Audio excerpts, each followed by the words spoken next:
This morning I'll be talking about CSS naming conventions. As was mentioned earlier, I've been making websites since around 1995, and I started using WordPress a number of years ago, I think around version 2.6, so however long that is. But what is a CSS naming convention? For me, it's a systematic approach to naming your class names, and it usually only applies to class names, and it's got to be decided before a project. Unless it's decided before a project, it's just making up shit as you go. A really important idea across naming conventions is the idea of the component, which is a group of HTML elements that are used together. There's the main component itself, which wraps subcomponents, and the subcomponents are one or more element, can be one or more elements, and they may or may not all be used in any particular instance of a component. And then there's the variant, which is something the same but a little bit different, and it can be applied to either the main component or one of the subcomponents. It could be a reversed layout, a different type of grid, that sort of thing. So today I'm going to be looking at two naming conventions, BEM and the naming convention that comes with Suit CSS.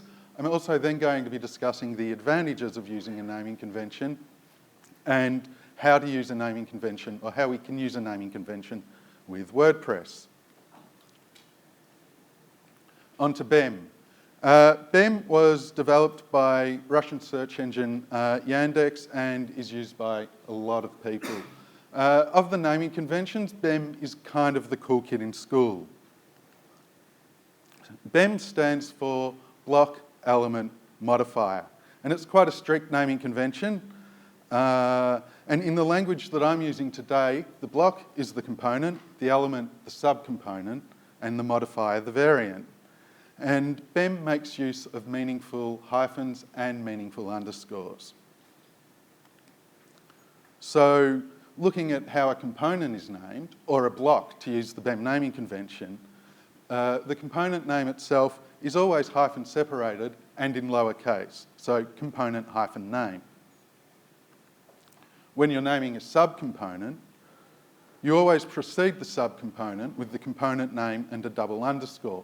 The double underscore is meaningful. It says what follows is a subcomponent, and the subcomponent itself follows the lowercase and hyphen separated rule. And then there's variants, or modifiers to follow the BEM naming convention. And they also are preceded by the component's name, but then by a double hyphen. And so the double hyphen is meaningful and says what follows is the variant. And the variant name itself is lowercase and hyphen separated. What's interesting about BEM is that this side is intentionally left blank, because state and layout are not defined. But it seems to be a fairly common convention that state classes are prefixed with is. Using a simple example to show how you might apply the BEM naming convention, I'm just going to use what's often referred to as the media object. The pattern is an image or any sort of media floated to the left of a block of text. You will have seen this pattern on Facebook, on Twitter, and also possibly used it yourselves in WordPress comments. The media object is a very small amount of code. And there is, as you can see at the top of the screen, the main component, media-object, and then there are the two subcomponents indicated with the underscores, image and body. And that, of course, flows through to the HTML. And as you saw on the previous screen, the double underscore indicates subcomponents, and we can see that they're wrapped by the main component in the HTML, which allows us to infer the HTML from the CSS and vice versa. Taking a look at a media object variant, it's the same pattern, but the image is floated to the right.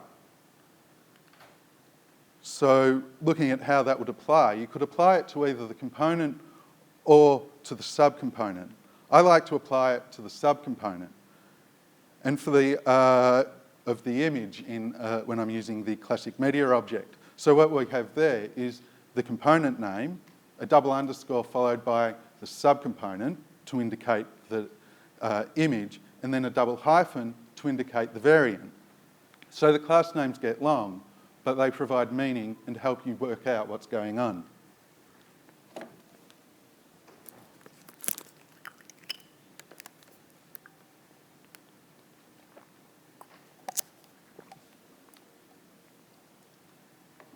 Moving on to Suit CSS.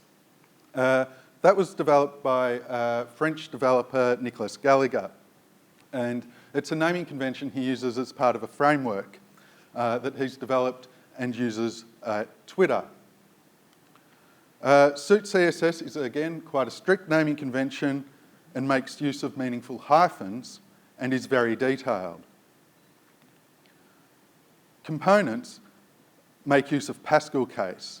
And I think the decision to use Pascal case was to avoid clashes with existing styles at Twitter. I've seen him say previously that one doesn't simply refactor 700 kilobytes of CSS. And then you have subcomponents, which are preceded by the component name and the hyphen. So the hyphen is meaningful. And the subcomponent, it uses camel case. Just for clarity, Pascal case starts with an uppercase letter, as you can see in the class name component name, and then camel case starts with a lowercase letter, as you can see with the S in the class name for subcomponent.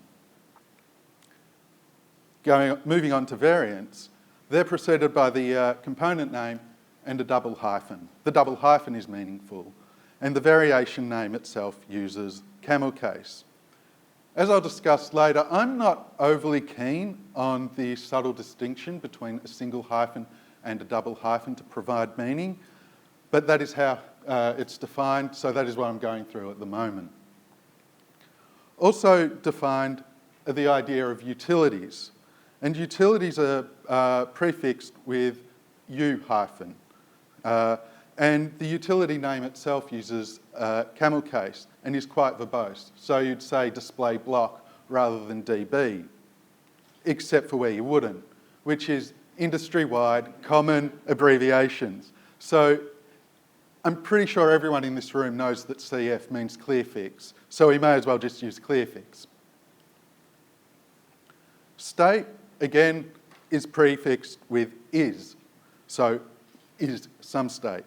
And state rules also include a little bit of architecture rules. So the selectors are always overloaded, so it's dot component name dot is some state, so that you get the extra specificity, but it also allows for the same state to be used on multiple modules and multiple components.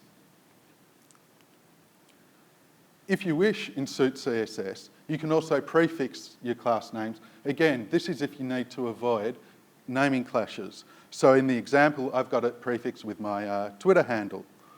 And what you do is you apply that prefix to all classes, components, state, utilities, they all get prefixed. And as I say, this is just to avoid any clashes or potential clashes with existing class names.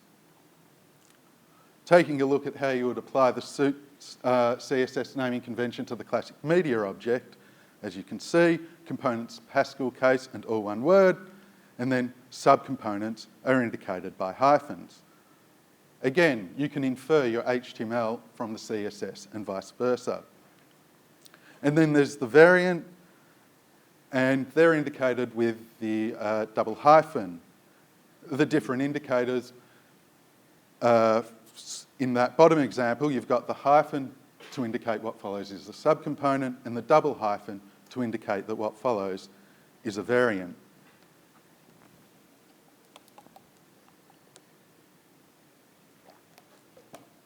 I'm going to take a quick detour to just look at a couple of bonus naming conventions. First off, I'm going to look at Smacks by Jonathan Snook, which he detailed in his book on CSS architecture, which is at smacks.com. And he used it while he was redeveloping Yahoo Mail. It's a looser naming convention than the others I've gone through. Components are all in camel case, and both subcomponents and variants indicated with a meaningful hyphen, which makes them indistinguishable from each other. Jonathan Snook now works at Shopify, and in his talk, Your CSS is a Mess, he mentions that he's adapting some of the ideas from Suit CSS into Smacks. But I'd still recommend going and reading the book because it helps you understand his logic and the logic that you can apply to your work. Then there's AMCSS, or Attribute Modules for CSS, which was introduced by some local developers, Glenn Madden and Ben Schwartz, in September, and I find it very curious. It does not use classes. Instead, it uses custom attributes on its HTML elements that are prefixed by AM, although it could be anything. And then styles are applied using attribute selectors in your CSS. I find it intriguing enough that I want to give it a try, and I wanted to give it an honourable mention, but it's probably completely unsuited for working with you in WordPress.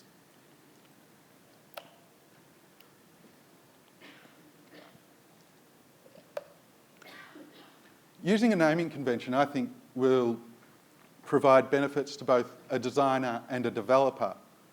Because I'm a developer and this is a developer stream, I'm going to take a look at their advantages for dev first.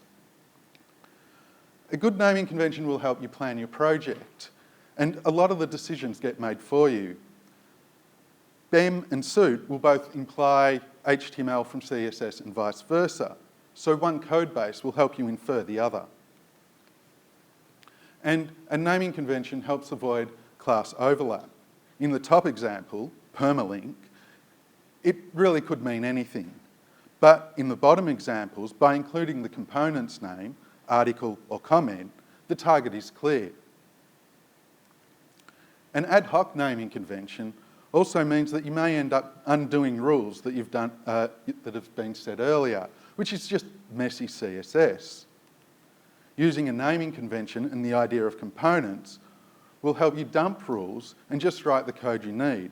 And dumping rules reduces the chance of specificity wars. And while talking about specificity wars, just as a quick aside, you can avoid most of them by not using any IDs in your selectors.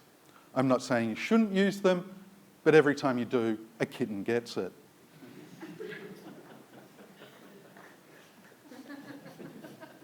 The biggest advantage of a naming convention, though, I think, is that you start to think about your architecture. And naming conventions will get you to thinking about how to structure your files, and that is also part of a good CSS architecture. It encourages you to think in rules. Let's take a look at the advantages for design. Because a naming convention is typically thought of as development focus, I think it's important to bring this up. It can and should be thought of as part of the design focus process. Because thinking about the naming of things brings forward planning, and it reminds the designer that they're producing a site and firms up a link between what they're designing and the code base. By naming things, they're thinking about the components, and we can think of any website as just being made up from a series of components. And it asks them to plan for the browser and look for patterns that can be used across modules, for example, a consistent margin, consistent padding, or consistent grids. And it also allows them to plan for the inevitable compromises.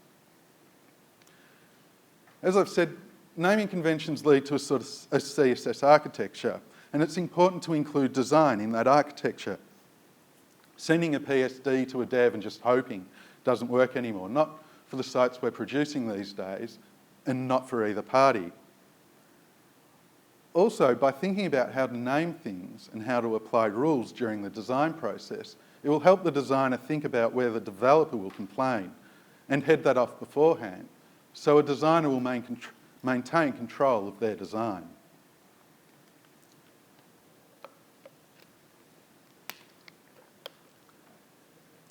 Now, let's come to using a naming convention with WordPress. Some of the considerations that you need to make are that it can be fairly easily included with our theme and avoids clashes. The advantages are that it encourages you to think in modules. And I know I'm going on about modules. There's a reason for this. I think they're important. But it will also help you reduce your specificity and reduce the code base. You might be asking why you should use a naming convention rather than an ad hoc selectors. The CSS you see behind me is a single rule from a fairly standard WordPress theme. There are 19 selectors with 7 different levels of specificity. Applying a utility class would apply a single selector with a single goal and a hell of a lot more readable CSS. By avoiding the ad hoc selectors, you've reduced the size of your file and sped up your site on the front end substantially. You need to, deciding on your naming convention, what WordPress core spits out on some of its class names. And some of them are hyphen separated, some of them are not.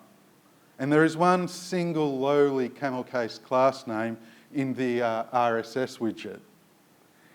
It's a little bit of a mess. There's no real clear standard defined. But the good news is that there's no Pascal case in WordPress core. So if theme and plugin devs use Pascal case, they can avoid clashing with existing classes. The only hint that WordPress provides on coding standards for class names is that attributes should be in lowercase. I'm deliberately disregarding this to avoid the naming clashes with core's existing classes, which gives us a winner, the suit CSS naming convention that I went through earlier. I've made some alterations to the naming convention to make it a little bit more easy, to make it easier for me, at least. Rather than mixing camel case and Pascal case, I'm using Pascal case throughout, and I'm using underscores to indicate a subcomponent and a single hyphen to indicate a variant. Because a underscore sits lower than a hyphen, it just says subcomponent to me, which is silly, but it works for me. So as you can see, as I flick between the two, it's a fairly subtle distinction, but it's a distinction nonetheless. But the important thing is using the Pascal case with your component names. Once you hit the hyphen or the underscore, you can use any convention you wish, but it just needs to be defined beforehand. What I am proposing is that a WordPress theme developer can use classic, prefix-free suit CSS naming convention. A WordPress plugin developer, on the other hand, can also use the suit CSS naming convention, but prefix their class names with the full plugin slug. And yes, I'm talking about the full plugin slug. It's impossible for a WordPress site to run 2 plugins using the same slug. You will definitely avoid a clash with another plugin.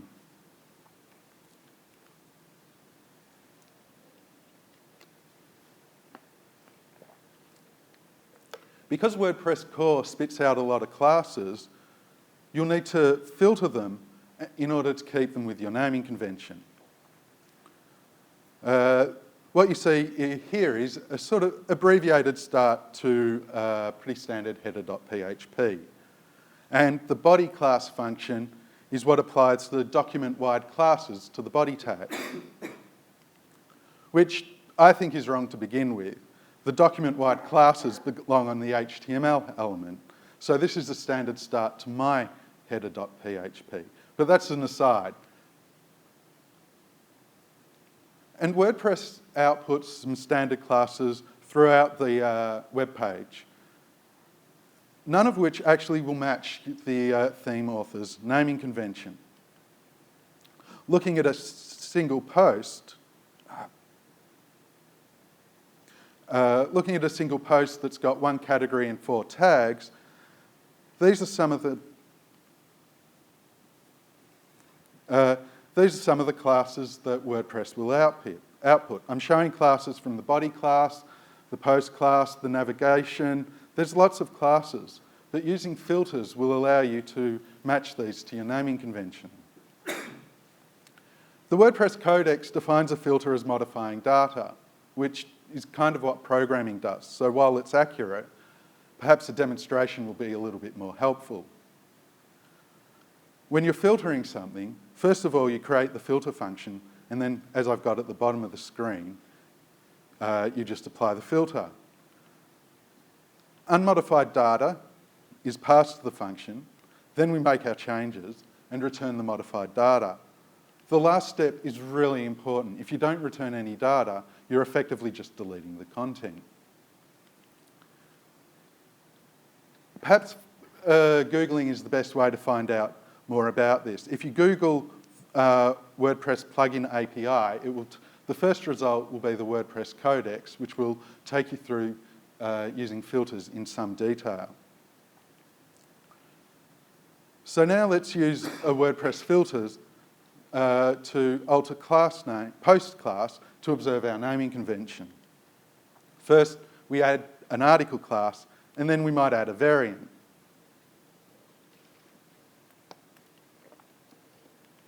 If you're particularly fussy, and let's say that I am, you might want to remove all the default classes first. If you're submitting your theme to the .org repo, removing all the default WordPress classes is not permitted. They require that they all be there. But that's fine. Most of the time when we're developing sites, we're not actually developing for the .org repo, so we can follow our own rules to an extent. I repeat this filtering process for the body class, post classes, navigation classes, comment classes, basically in as many places as I can. This gives me a much reduced group of classes on our page with our single post of 1 category and 4 tags. All the classes now meet the theme's naming convention, and use Pascal case to avoid clashes with any classes output by call. I like to prefix my document-wide classes with template, or just as easily a 1-letter prefix, T. Again, the rule is decide first and just stick to it.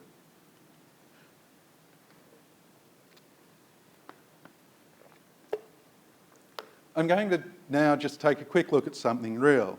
I'm in the process of redeveloping my website using this naming convention that I've just detailed. And I'm working on a style guide first off using Suit CSS. And because I'm nice, I'm doing it publicly on GitHub. It also means I don't need to upgrade my account. And I will add that what I'm saying or talking about today is the Do What I Say edition of this, because I'm incorporating some of the ideas that I've learned from developing my site into the talk today. Because I develop with Sass, I use Sass partials and divide the partials into 4 directories. There's the base directory, which is the generic sort of setup files for Sass. So setting up variables, setting up mixins. And then I have a generic directory, which is for HTML elements. And then I have my components and utilities directories. Moving into the components directory, I name my files and give them the same name as the component, which means that every file is very small and there's a lot of them. But because we're using Sass, that doesn't really matter because it's all generated as one file when I come to producing the site. As I've mentioned, I like to filter my WordPress classes and use my naming convention for my theme. But some WordPress classes can't be filtered, for example, on the comment form, or on captions, or at least not easily in captions. So I'm just giving up and using the WordPress default classes, which is okay because the aim is to avoid clashes, but I still follow the methodology as though I had named them myself. taking a look at example classes for a single comment, you might end up with the main component at the top of the screen, a variant for author comments, and then subcomponents for name, meta information, the time, and the body. Going into more detail, you end up with component variables in the components file, and they just reference global variables, and then a small set of rules for each class. The big take-home is that using a naming convention is more important than using the best naming convention, because the best naming convention for you now won't necessarily be the best naming convention for you in the future. But the important step is that you start thinking about your process and setting some rules. Thank you very much for having me. I'll be taking questions, and also feel free to ping me on Twitter if you have anything. My Twitter handle's PWCC.